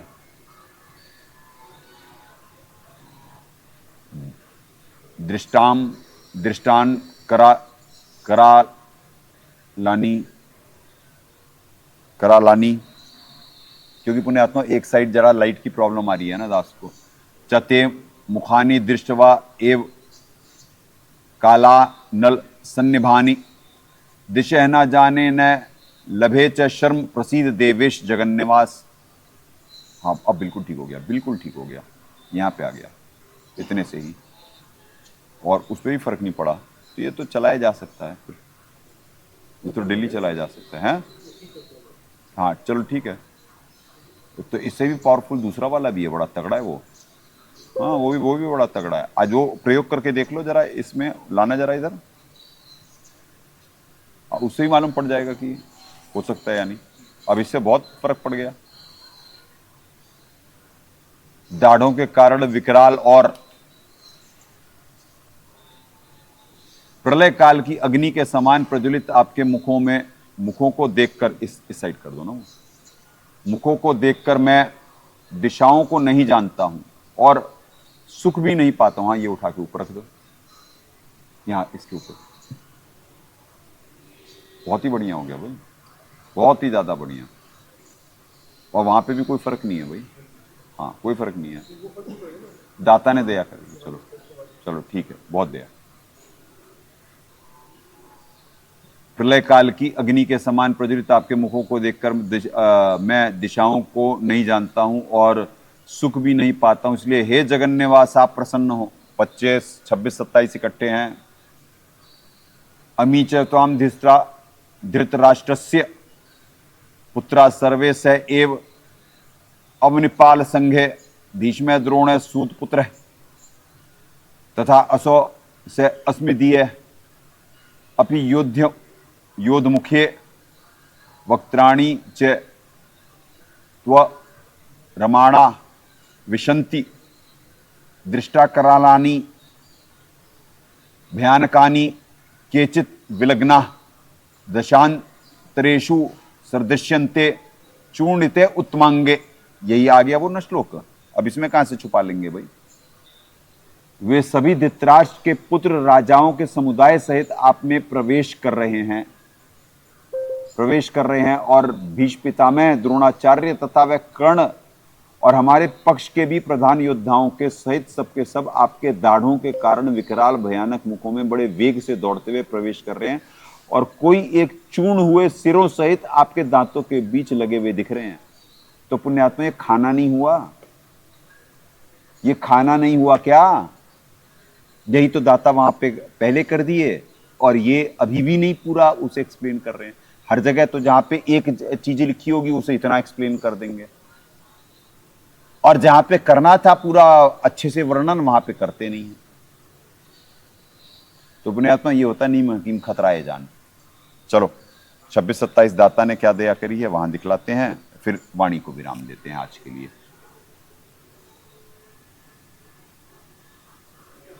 25, 26, 27 तीन दिखाने हैं आपको। दाढ़ों के कारण विकराल और प्रलय काल की अग्नि के समान प्रज्वलित आपके मुखों को देखकर मैं दिशाओं को नहीं जानता हूं और सुख भी नहीं पाता हूं, इसलिए हे देवेश, हे जगन्निवास, आप प्रसन्न हो। 25 हो गया जी। 26, 27 दाता ने भी इकट्ठे ही करे हैं। वे ये सभी धृतराष्ट्र के पुत्र राजाओं के समुदाय सहित आप में प्रवेश कर रहे हैं और भीष्म पितामह द्रोणाचार्य तथा वह कर्ण और हमारे पक्ष के भी प्रधान योद्धाओं के सहित सबके सब आपके दाढ़ों के कारण विकराल भयानक मुखों में बड़े वेग से दौड़ते हुए प्रवेश कर रहे हैं और कोई एक चूर्ण हुए सिरों सहित आपके दांतों के बीच लगे हुए दिख रहे हैं।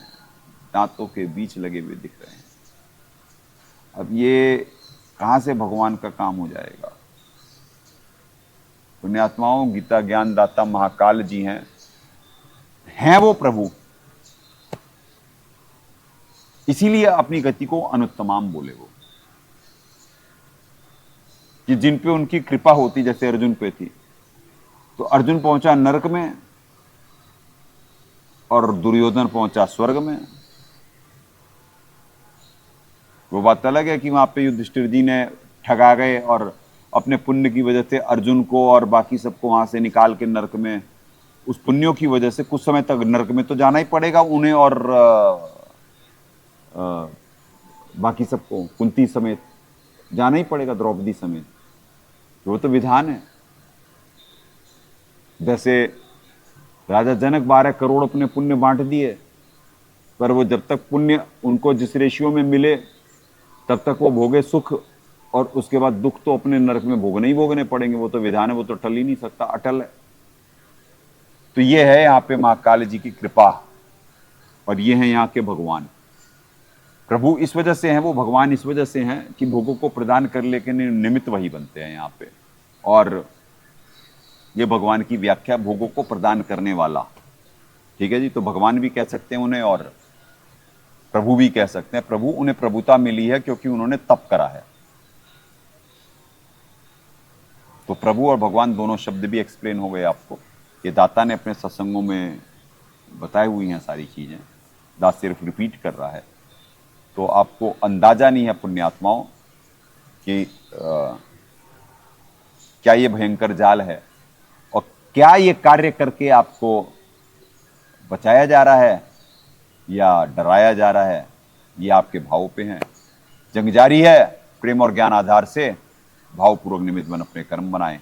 सदगुरुदेव की जय। अग्ने पूर्ण ब्रह्म परमात्मा सर्वेश्वर बंदी छोड़ सतसुकृत जी महाराज की जय तथा उपग्ने सदगुरु साहेब महेश्वर बंदी छोड़ कबीर रामपाल जी महाराज की जय।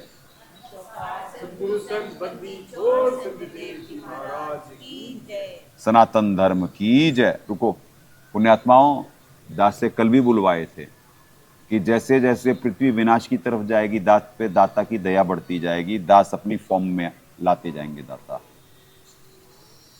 सिद्धियों के प्रयोग आज भी ज्यादा ही हो रहे हैं, पर दसों दिशा का दर्शन ना कहीं जोरा काल, क्योंकि ऐसा प्रोग्राम्ड है दास। जितनी विपरीत कंडीशन उतना ज्यादा शक्तिशाली होता चला जाएगा, फॉर्म में अपनी परमात्मा लाते जाएंगे दास को।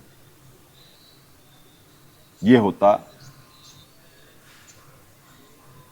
अवतार को, यानी